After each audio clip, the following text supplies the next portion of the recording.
के Q by R minimum into R maximum, R minimum A और R maximum हो जाएगा ये वाला। So this is our R maximum. तो आई होप ये चीज आपको क्लियर होगा, ठीक है। तो इन दोनों क्वेश्चंस का आने का भी चांसेस जनरल में बहुत ज्यादा है, क्योंकि फोर्स ज्यादा नीचे की तरफ, इलेक्ट्रिक फील्ड नीचे होगा क्योंकि पॉजिटिवली चार्ज है, तो इस पॉजिटिव चार्ज को भी अपनी तरफ धकेलेगा। पोटेंशियल को अगर आप डिफरेंशिएट करोगे ना, देखना आप यहीं पे पहुंच जाओगे इस फॉर्मूले से। Hello everyone, welcome to the 10th lecture of top 10 question series, जहाँ पे हम लोग कवर करने वाले हैं इलेक्ट्रोस्टैट चैप्टर का दो बहुत ही important topic, electric field and electric potential. तो चलो स्टार्ट। तो देखो, पहला क्वेश्चन जो हम लोग करते हैं ना, वो इसके फॉर्म में करते हैं कि इस पेज में जो भी लिखा हुआ है इसका फॉर्मूलाज हम लोग याद रखेंगे इलेक्ट्रिक पोटेंशियल, इलेक्ट्रिक फील्ड का।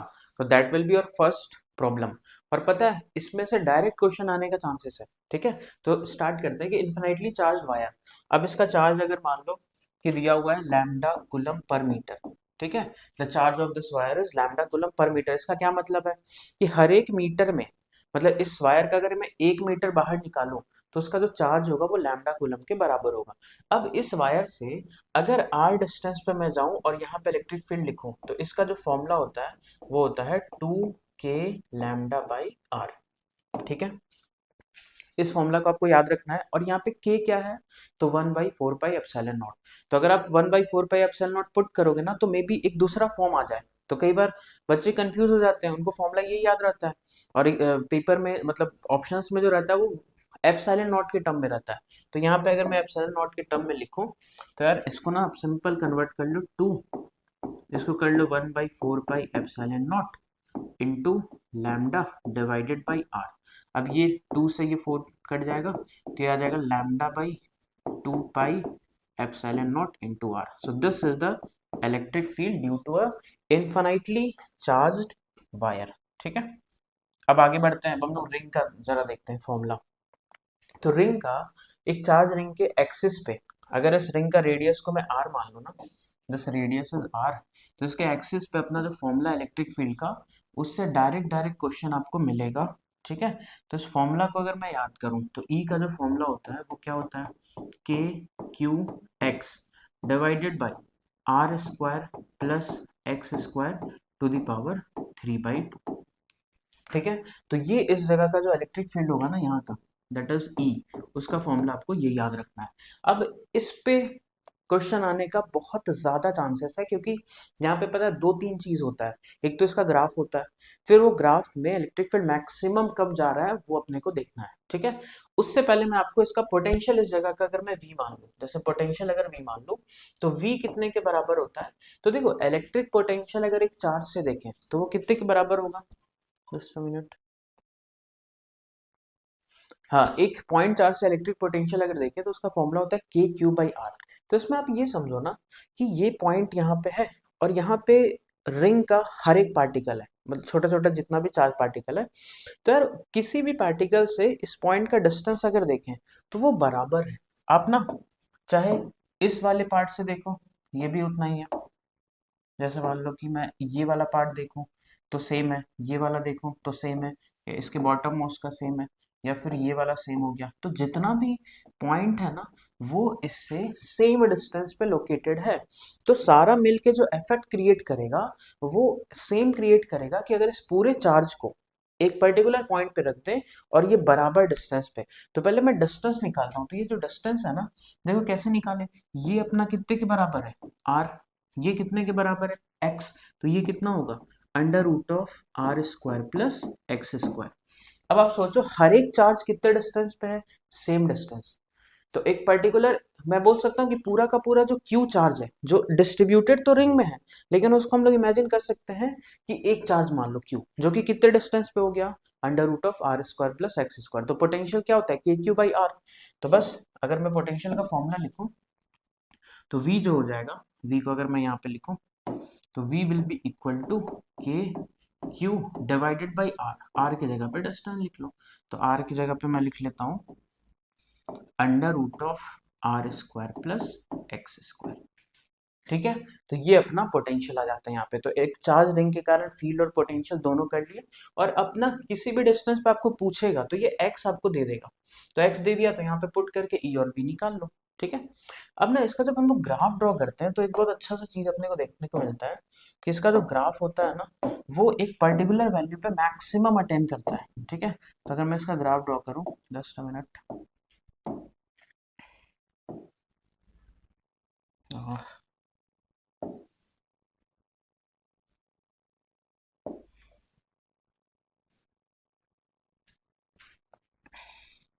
देखो इसका अगर मैं ग्राफ ड्रॉ करूँ ना तो ये ना कुछ ऐसा होगा कि आप ना x equals to zero put करो। x इक्वल्स टू जीरो मतलब एग्जैक्टली सेंटर पे इस जगह पे। तो x equals to zero put करेंगे तो इलेक्ट्रिक फील्ड क्या हो जाएगा, जीरो आ जाएगा।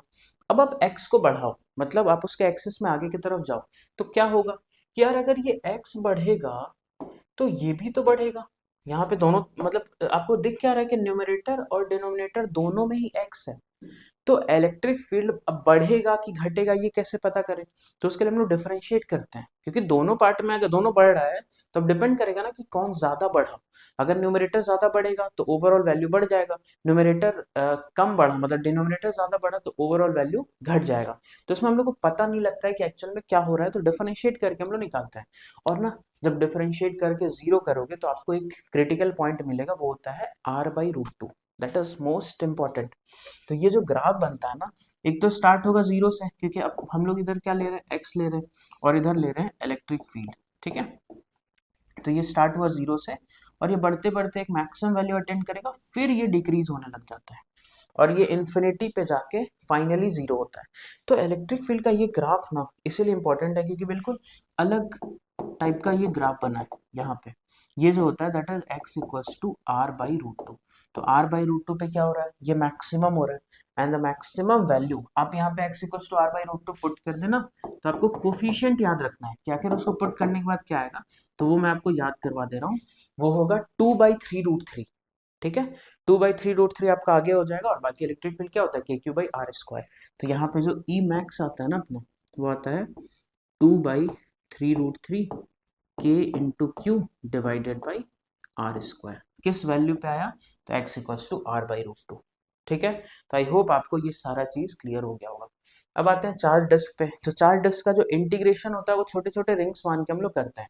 तो फाइनल जो फॉर्मूला इसका ई का जो आता है, वो अगर मैं यहाँ पे लिखूं तो ई का जो फॉर्मूला होगा, ई इज इक्वल्स टू, वो कितने के बराबर होता है, तो वो हो जाता है सिग्मा। देखो इसमें क्या दिया हुआ है कि 1 मीटर स्क्वायर अगर इसका निकाले तो उसमें कितना चार्ज होगा, सिग्मा कूलम। तो इलेक्ट्रिक फील्ड हो जाता है सिग्मा/2 एप्सिलॉन नॉट, ये √r² प्लस x²। सॉरी, ये एक्चुअली में इलेक्ट्रिक पोटेंशियल का है। इसका जो आंसर आता है sigma by two epsilon naught 1 minus x by √r² plus x²। So this is the formula of electric field at this point, that is on the axis। और इसी तरीके से पोटेंशियल में हम लोग इंटीग्रेट करके निकालते हैं। तो पोटेंशियल जो निकलता है वो होता है sigma by two epsilon naught √r² plus x² minus x। ठीक है, तो आप ना यहाँ पे चेक करना E इज इक्वल्स टू, अगर आप माइनस dv/dx करना, तो इस पोटेंशियल को अगर आप डिफरेंशिएट करोगे ना तो देखना आप यहीं पे पहुंच जाओगे इस फॉर्मूला से। एंड सेम यहाँ पे भी होगा, इसको डिफरेंशिएट करो आप यहाँ पे आ जाओगे। ठीक है, तो दोनों जगह पे ये चीज अपने को देखने को मिल जाएगा कि electric field is the negative of the potential gradient. dv/dx को पोटेंशियल ग्रेडियंट बोलते हैं। तो ये यहाँ पे भी दिखेगा और यहाँ पे भी दिखेगा। तो आप इसको क्रॉस चेक कर लो, दोनों के पोटेंशियल को x से डिफरेंशिएट करो x के रिस्पेक्ट में, और -1 लगाना मत भूलना। ठीक है, तो कई बार ना ये वाला चीज याद नहीं होता है कि यार यहाँ पे x होगा कि r होगा। अंडर रूट में तो दोनों आ रहा है स्क्वायर में, लेकिन -x था कि r था, तो आप एग्जाम में ये बोल सकते हो। तो कैसे याद रखना है कि इसको अगर मैं डिफरेंशिएट करूं x के रिस्पेक्ट में, तो यहाँ पे जो 1 आया है ना वो इसके डिफरेंशिएशन से ही आया। तो अगर यहाँ पे r होता तो वो तो कांस्टेंट होता, तो उसका डिफरेंशिएशन तो 0 हो जाता। इसका मतलब ये 1 इफेक्ट कौन क्रिएट करेगा, x। तो यहाँ पे पक्का x हुआ होगा। ठीक है, तो ये चीज आप नोट कर लो। फील्ड और पोटेंशियल हम लोग कर लिए। अब आते हैं जरा स्फेयर्स पे। तो हॉलो स्फेयर, ये आपका क्वेश्चन नंबर 2 हो जाएगा, क्योंकि ऑब्वियसली ये सारा थ्योरीज तो इंपॉर्टेंट ही है। तो क्वेश्चन नंबर 2 में अगर देखें कि अपने पास एक हॉलो स्फेयर है जिस पर टोटल चार्ज जो है that is plus Q coulomb का अपने पास चार्ज है।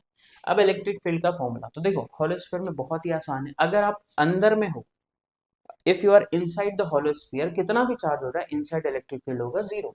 तो इस जगह के कहीं पे भी चले जाओ तो electric field will be equal to 0। और आप बाहर जाओगे, मतलब if you are going outside of the hollow sphere, तो यहाँ पे जो इलेक्ट्रिक फील्ड होगा उसका फॉर्मूला होता है KQ डिवाइडेड बाई R²। मतलब आपको करना क्या है कि इस पूरे स्फीयर को कॉम्प्रेस करके एक पॉइंट चार्ज बना देना है। पकड़ के ऐसा करके कंप्रेस करो, एक पॉइंट चार्ज बनाओ और उसको रखना कहाँ पे, सेंटर पे। तो वो पॉइंट चार्ज जो उस पर्टिकुलर पॉइंट पे इफेक्ट क्रिएट करेगा, वही इफेक्ट ये होलोस्फीयर कर रहा होगा। ठीक है, तो ऐसा हम लोग कर लेंगे। और अगर अंदर में आ गए तो हो जाएगा 0, और अगर सरफेस पे है तो उसका होता है के क्यू बाई आर स्क्वायर। मतलब इसको आप घटाते घटाते यहाँ पे आ जाओ तो सरफेस पे कितना हो जाएगा, तो ऑन द सरफेस ये जो होता है ये हो जाता है के क्यू बाई आर स्क्वायर। तो on the surface the E will be equal to K into Q divided by are square. ठीक है, अब इसका अगर मैं ग्राफ बनाऊं, अच्छा इससे पहले जरा पोटेंशियल के बारे में बात करते हैं। देखो अब इसमें क्या है ना, पोटेंशियल भी अगर आपको बाहर पॉइंट पे निकालना है तो सिंपल आप इसको पॉइंट चार्ज कर दो, तो ये हो जाएगा के Q by r. On the surface the potential will be k Q by capital are.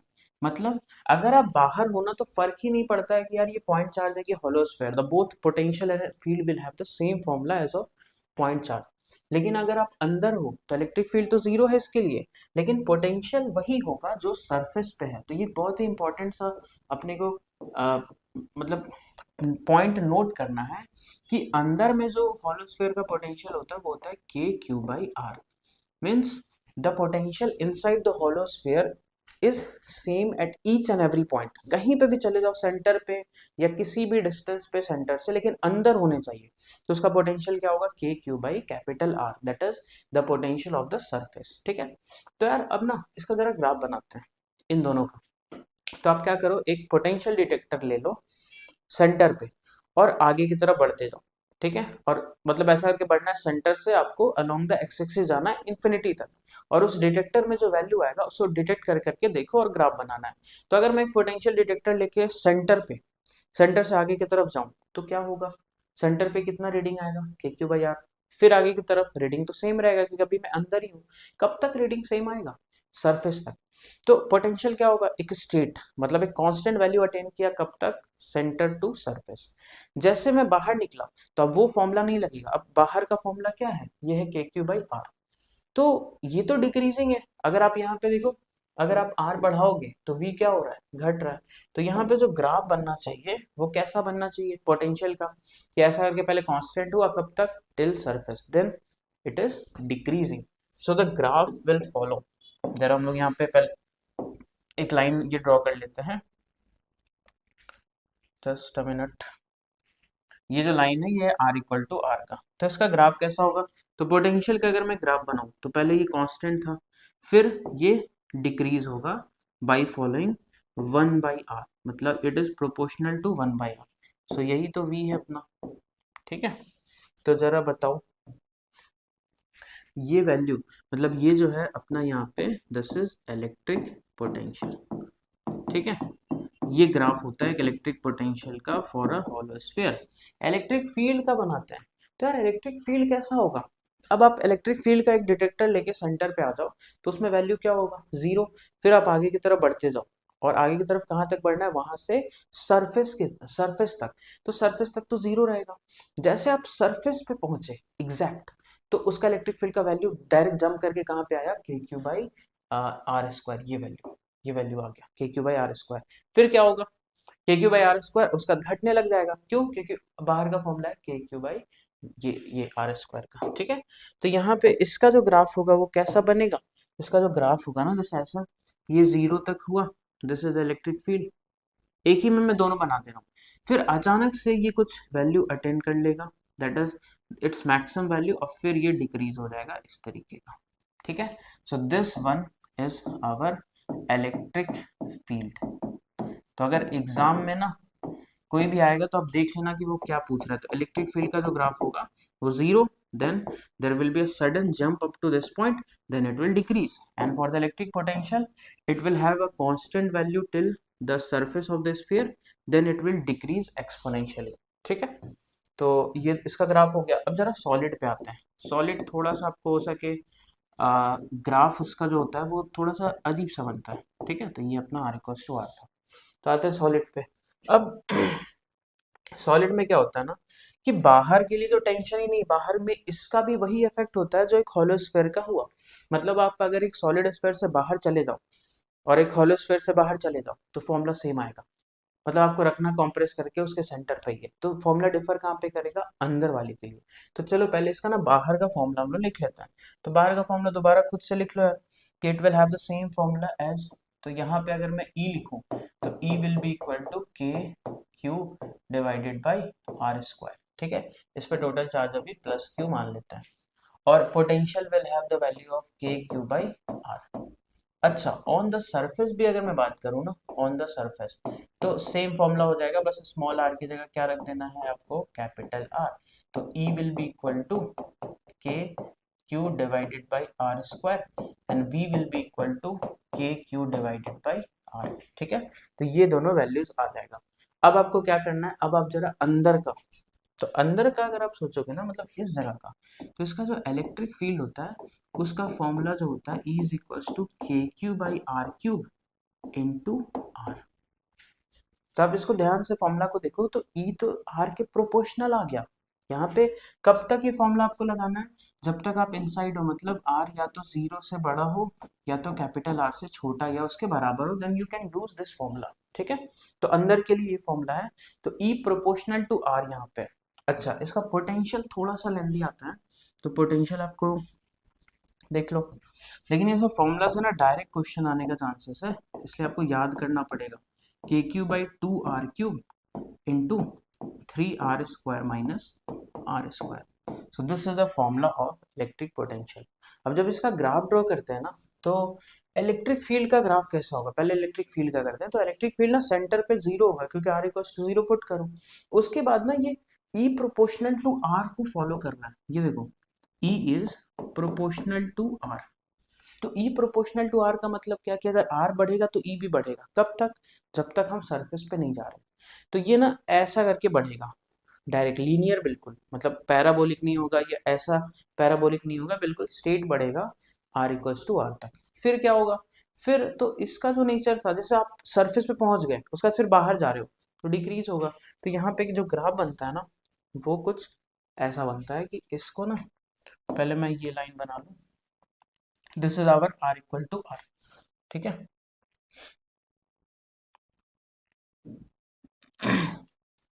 अब क्या करना है, तो अब यहाँ पे इलेक्ट्रिक फील्ड जो होगा वो सेम कलर यूज करते हैं। इलेक्ट्रिक फील्ड थोड़ा ऐसा स्ट्रेट गया, दिस इज ई एंड फिर ये डिक्रीज हो गया ऐसा, ठीक है। तो ये आई होप आपको क्लियर हुआ होगा। This is the graph of electric field. अब इसके इलेक्ट्रिक पोटेंशियल पे आते हैं, तो इलेक्ट्रिक पोटेंशियल कैसा होगा, तो अब इलेक्ट्रिक पोटेंशियल थोड़ा सा गड़बड़ होगा। गड़बड़ क्या मतलब, थोड़ा सा लेंथी बन जाएगा। तो V इज इक्वल्स टू के क्यू बाई आर, तो बाहर में तो ये घटेगा, जैसे यहाँ पे हुआ वैसे घटेगा। लेकिन अगर आप इस इक्वेशन को देखो, तो V का पावर 1 है, देखना ध्यान से यहाँ पे, V का पावर 1 है, और जिसके रिस्पेक्ट में इसका ग्राफ ड्रॉ करना है उसका पावर है 2। तो एक का पावर 1, एक का 2, तो ग्राफ कैसा होता है, पैराबोलिक, ठीक है। और x के जगह पे जो क्वांटिटी है वो तो r है, तो x स्क्वायर के आगे जो कोफिशिएंट है वो निगेटिव है। तो नेगेटिव कोफिशिएंट का मतलब क्या होता है, कि ये ग्राफ ना नीचे की तरफ डाउनवर्ड पैराबोला बनेगा। तो डाउनवर्ड पैराबोला कब से कब तक बनेगा, सेंटर टू सरफेस, और सरफेस से बाहर जाएंगे तो फिर ये ऐसा रेक्टेंगुलर हाइपरबोला। तो जब उसको ज्वाइन करते हैं ना, तो एक बड़ा शानदार सा ग्राफ मिलता है अपने को। तो ये जो ग्राफ होता है ना, ये कुछ ऐसा मिलेगा, जैसे यहाँ से यहाँ तक मान लो, it will come with downward parabola, ठीक है, ऐसा। उसके बाद क्या हो जाएगा, उसके बाद ये ऐसा हो जाएगा rectangular hyperbola. So this is the graph of the electric potential. एक बार फिर से ट्राई करते हैं ग्राफ, थोड़ा सा ऐसा ग्राफ बनेगा, ठीक है। अब इस वैल्यूज को आप यहाँ पे, हाँ यहाँ पे एक और चीज अपने को ध्यान रखना है, कि सेंटर का पोटेंशियल क्या है, के Q by r. This is the potential of the, sorry, surface. Centre का जो पोटेंशियल होगा वो कैसे निकालें, तो आप r को 0 पुट कर दो। तो जब आप यहाँ पे r 0 पुट करोगे ना, तो देखना ये 3 बचा, 3r स्क्वायर, यहाँ 2r क्यूब, तो r स्क्वायर से एक और 2r कट जाएगा। तो ये आंसर जो आएगा क्या आ जाएगा, 1.5। मतलब अगर हम देखो, उसको ना मैं यहाँ पे लिख देता हूँ, v एट सेंटर। तो सेंटर पे अगर आपको निकालना है तो आप r को 0 रख दो। तो r को 0 रखोगे तो 3/2 को कितना 1.5 लिख सकते हैं, इंटू के क्यू बाई आर। और के क्यू बाई आर कहाँ का पोटेंशियल था, सरफेस का। तो v at centre is equal to 1.5 times v at surface. तो ये चीज आपको ध्यान रखना है कि सरफेस के पोटेंशियल का 1.5 गुना होता है सेंटर का पोटेंशियल। तो अगर ये के क्यू बाई आर है तो ये होगा 1.5 के क्यू बाई आर। ठीक है, so this is our electric potential as well as electric field versus r, और ये कौन सा पॉइंट है, आर इक्वल टू आर। तो आई होप आपको ये दोनों भी क्लियर हो गया होगा, solid sphere and hollow sphere. अब करते हैं कुछ क्वेश्चंस। तो देखो जो फॉर्मूलाज देखे ना उसमें कुछ क्वेश्चंस पहले करते हैं। तो ये अपना क्या है कि एक चार्ज रिंग है जिसका टोटल चार्ज जो है वो मान लो प्लस क्यू के बराबर है। ठीक है, अब अपने को इलेक्ट्रिक फील्ड निकालना है एक्स इक्वल्स टू √3 डिस्टेंस पे, √3 r डिस्टेंस पे। तो फॉर्मूला लगाओ यार, इसमें सिंपल सा फॉर्मूला और ऐसा क्वेश्चन आने का बहुत ज्यादा चांसेस भी है।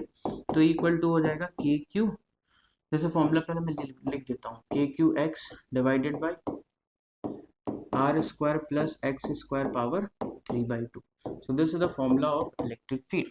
तो यहाँ पे अगर पुट करूँ के क्यू, एक्स की जगह पुट कर दो √3r divided by are square plus x की जगह पुट कर दो √3r का होल स्क्वायर पावर 3/2।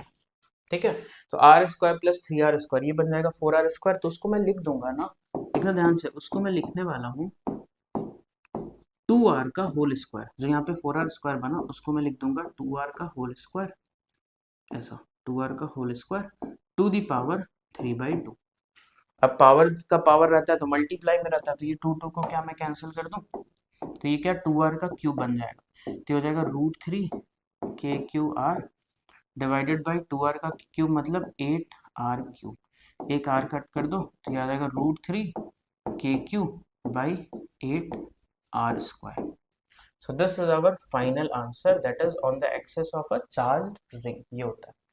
यहाँ पे आते हैं, इसका वैसे आपको कमेंट करना है आंसर, ये फोर्थ वाला मैं आपके लिए छोड़ रहा हूँ कि एक charged solid sphere plus Q का। ठीक है, अब जब आप उससे सेंटर से, मतलब सॉरी सेंटर से नहीं, सरफेस से r/2 इधर जाते हो तो यहाँ का इलेक्ट्रिक फील्ड है E2, और जब आप सरफेस से r/2 अंदर जाते हो तो यहाँ का इलेक्ट्रिक फील्ड है E1। ठीक है, सरफेस से किधर की तरफ, वो जो लाइन होता है रेडियल वाला, मतलब वो जो एक्सिस उसका होता है जो सेंटर से पास कर रहा है, उसमें आपको r/2 बाहर और r/2 अंदर आना है। तो this is E1 and this is E2। तो बाहर वाले के लिए कौन सा फॉर्मूला लगाना है आपको पता है, अंदर वाले के लिए क्या लगाना है आपको पता है। तो जरा इनको पुट करके इसका आंसर प्लीज कमेंट करो। और यार तुम लोग कमेंट ही नहीं करते हो, जब मैं इसका आंसर पूछ रहा हूँ तो एक बार कमेंट कर दो, तो जिसका बनेगा फिर पता लग जाएगा सही है कि गलत है। ठीक है, तो इसका आंसर प्लीज कमेंट करना। अब आते हैं यहाँ पे, हाँ ये भी इम्पोर्टेंट है बहुत, क्योंकि ये जेई मेंस में आने से पहले जेई एडवांस में ऑलरेडी 2 बार आ चुका है ये कैविटी वाला प्रॉब्लम। ठीक है, तो यहाँ पे क्या होता है ना, देखो अगर अपने पास एक सॉलिड स्फीयर हो जिसमें sigma coulomb per metre cube, मतलब ये है एक सॉलिड स्फीयर। ठीक है, so this is a solid sphere we have जिसमें यूनिफॉर्मली चार्ज डिस्ट्रीब्यूशन है। ठीक है, sigma coulomb, sorry rho rho rho coulomb per metre cube. इसके अंदर एक कैविटी बना है और उसको बाहर कर दिया है। अब उस कैविटी का क्या रेडियस है पता नहीं है, लेकिन वो भी स्फेरिकल था, मतलब एक बड़े से स्फीयर के अंदर एक छोटे से स्फीयर को बाहर निकाले, और कुछ भी नहीं है उसके बारे में इंफॉर्मेशन, बस ये दिया हुआ है कि बड़े वाले के सेंटर और छोटे वाले के सेंटर के बीच का जो डिस्टेंस है that is given small a। तो अंदर कैविटी में जो इलेक्ट्रिक फील्ड होगा उसका वैल्यू क्या होगा।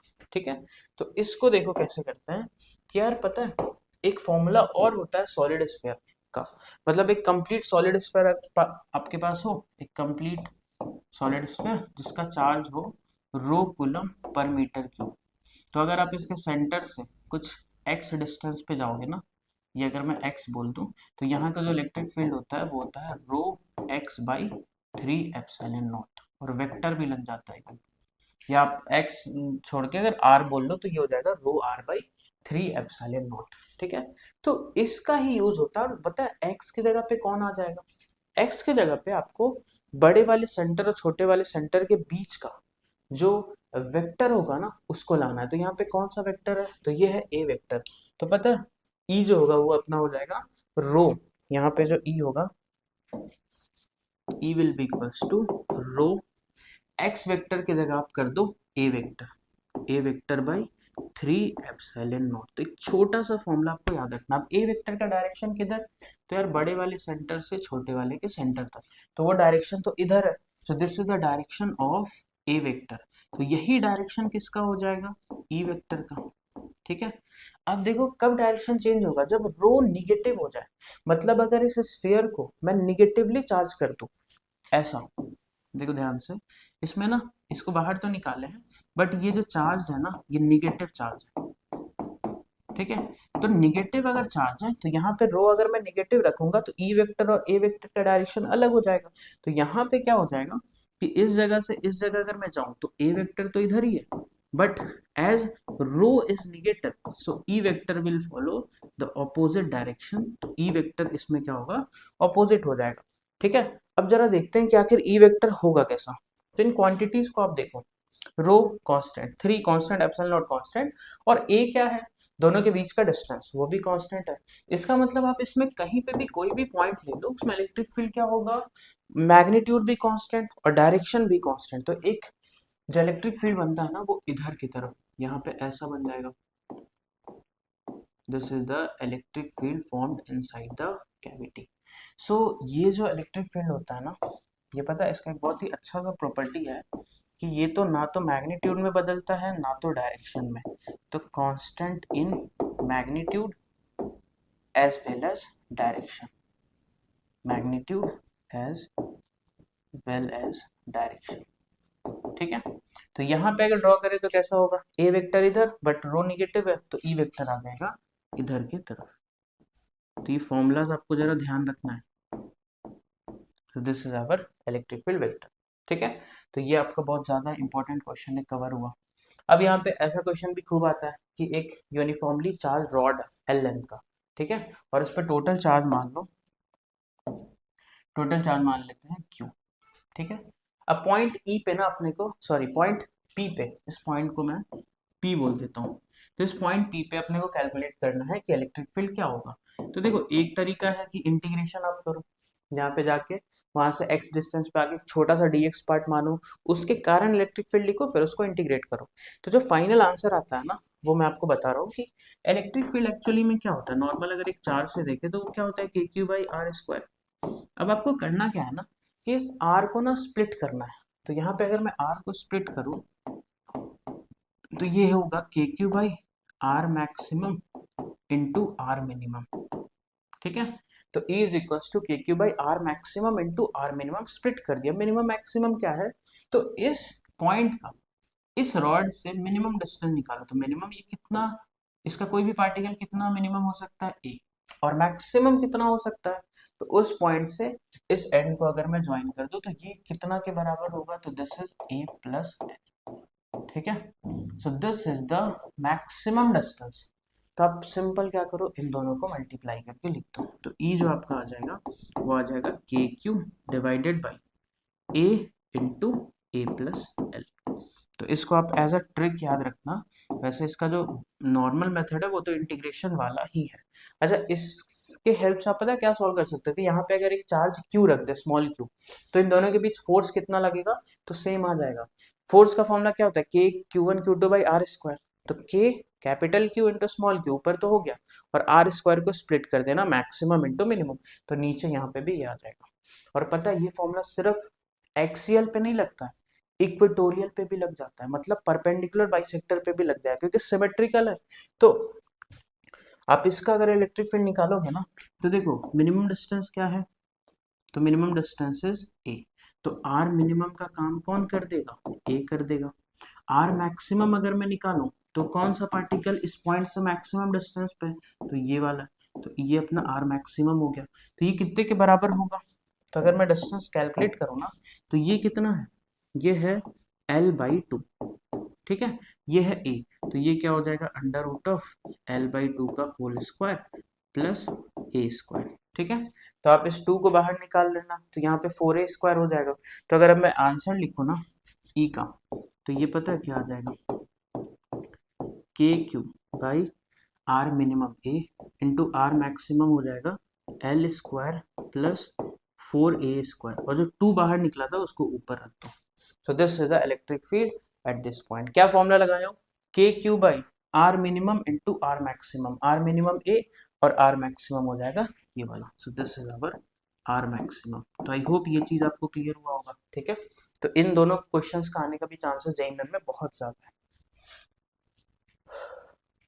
अब अपने को क्या करना है कि electric field and electric potential mid point पे कैलकुलेट करना है। तो इलेक्ट्रिक फील्ड तो क्या होता है, एक वेक्टर क्वांटिटी है।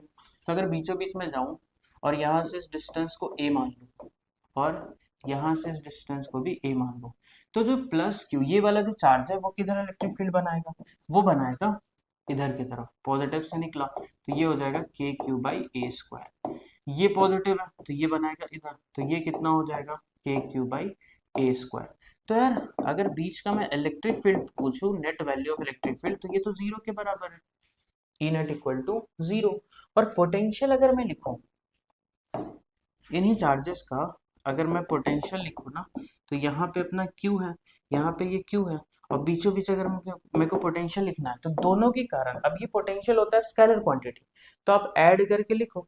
तो मैं क्या लिख सकता हूँ कि के क्यू बाई ए, इसके कारण जो पोटेंशियल होगा वो कितना हो जाएगा, तो के क्यू बाई ए, प्लस इसके कारण जो पोटेंशियल होगा वो भी कितना हो जाएगा, के क्यू बाई ए। तो V कितने के बराबर आ जाएगा, 2 KQ बाई ए।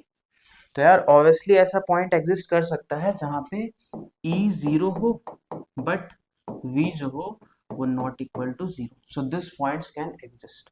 और पता है अगर आप सेम चीज में ना इधर प्लस क्यू ले लो और इधर ले लो माइनस क्यू, तो ये बीच का पोटेंशियल को जीरो कर देगा और इलेक्ट्रिक फील्ड को कर देगा नॉट इक्वल टू जीरो, क्योंकि प्लस वाला इधर इलेक्ट्रिक फील्ड बनाया और माइनस वाला भी इधर ही बनाया, तो ये point non zero electric field का होगा।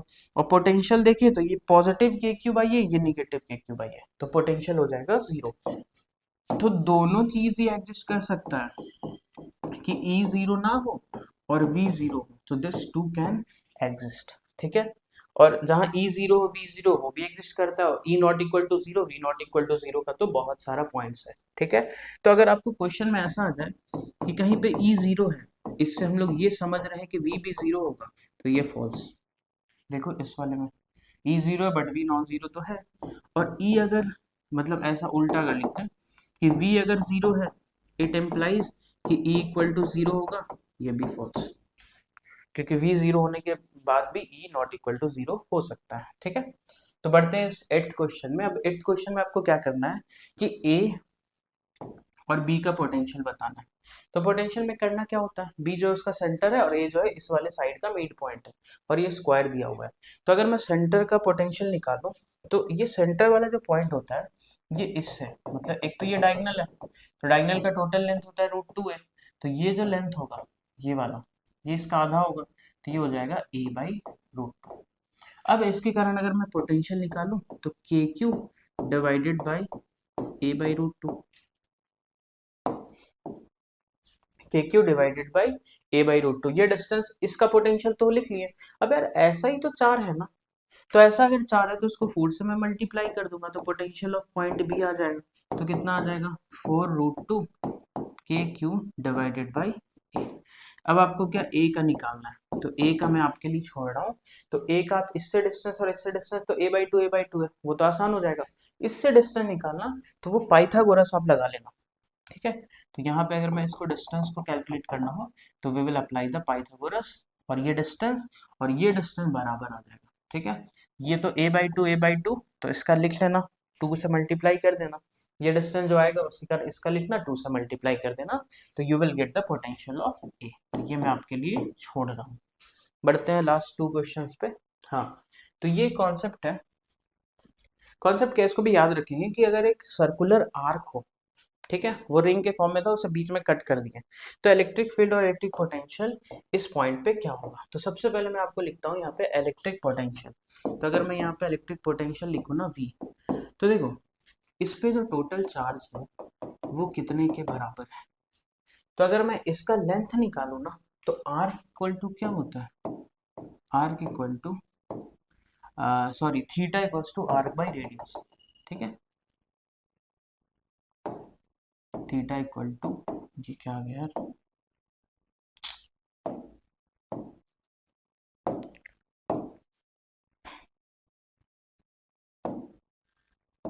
Theta equal to arc by radius. ठीक है, तो यहाँ पे एंगल जो है वो अल्फा है और आर्क अपने को कैलकुलेट करना है और रेडियस है आर। तो इसका आर्क लेंथ जो आ जाएगा वो आ जाएगा आर इंटू अल्फा। अब 1 मीटर पे जो चार्ज है वो है लैम्डा कुलम। तो आर अल्फा पे कितना चार्ज होगा, तो आर अल्फा इंटू लैम्डा।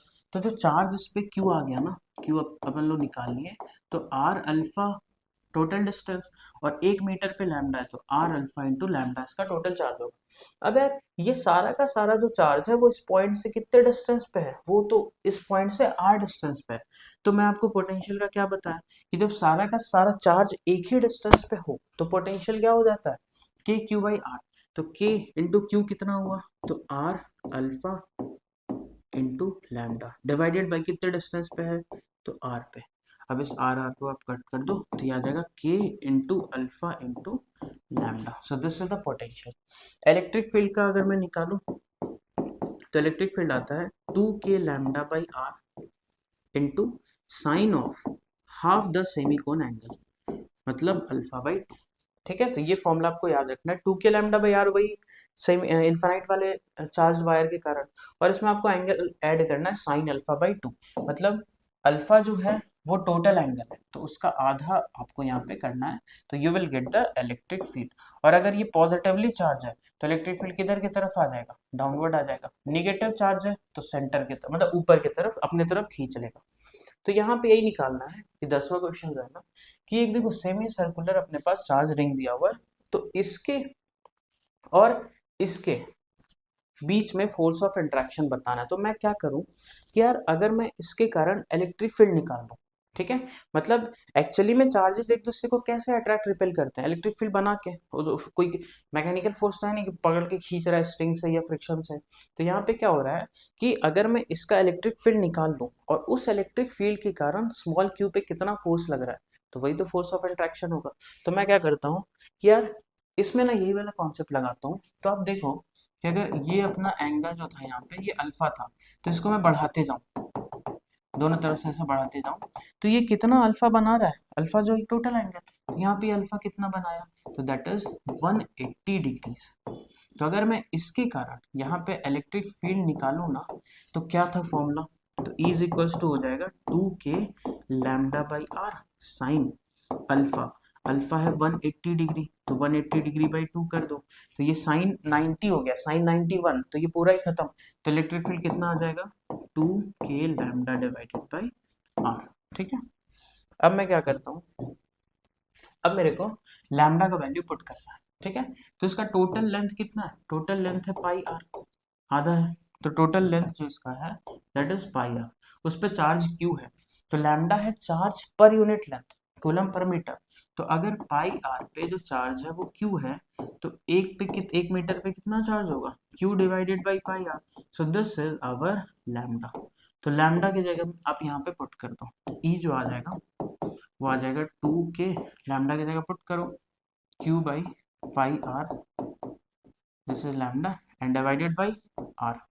अब आप क्या करो ना, k का वैल्यू देखो, ये ना ऑप्शंस में देखना है, ऑप्शंस में अगर k है तो आप k रहने दो, लेकिन जनरली वहां पे 1/4 पाई एप्सिलॉन नॉट रहता है। तो इस k को ना अगर मैं 1/4 पाई एप्सिलॉन नॉट पुट करूं तो देखो क्या बनेगा, 2 into 1/4 pi epsilon not into Q by pi R square, pi R into are तो पाई आर स्क्वायर। तो यहाँ पे देखो क्या हो जाएगा, ये 2 से इसको कट कर दो, तो ये टोटल कितना आ जाएगा, Q divided by 2 pi square R square epsilon not, Q divided by 2 pi square R square into epsilon not. ठीक है, so this is our electric field. अब अगर फोर्स में पूछूं तो एक फोर्स जो लगेगा वो कितना लग जाएगा, तो E इंटू क्यू के बराबर का फोर्स लग जाएगा।